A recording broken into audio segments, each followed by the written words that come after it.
যে জামাত ইসলামের লোকেরা নাকি কুফরি করছে। লন্ডন থেকে একজন মুফতি এসেছেন আমাদের দেশে, যে একটি বৃহৎ দলের প্রধানের বক্তৃতার বিষয়বস্তু শুধু জামাত ইসলামী, অন্য কোনো কথা তিনি বলেন নাই। আজকে সিলেটের বক্তৃতা আমি পড়লাম, তিনি বলেছেন জামাত ইসলামী নাকি জান্নাতের টিকিট বিক্রি করছে।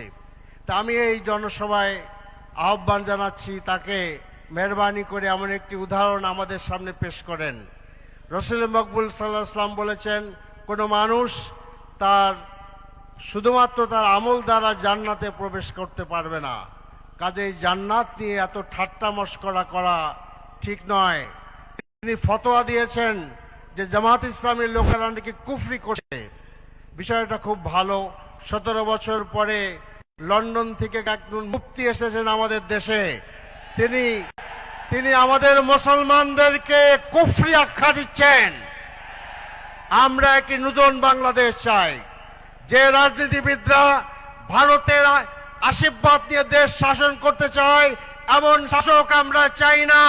যে বাংলাদেশের হাতিকে হত্যা করা হয় সেই বাংলাদেশ আমরা চাই না। আমরা নতুন বাংলাদেশ চাই, যে বাংলাদেশের তরুণরা, যুবকরা, যুবতীরা সকলে মাথা উঁচু করে দাঁড়াবে।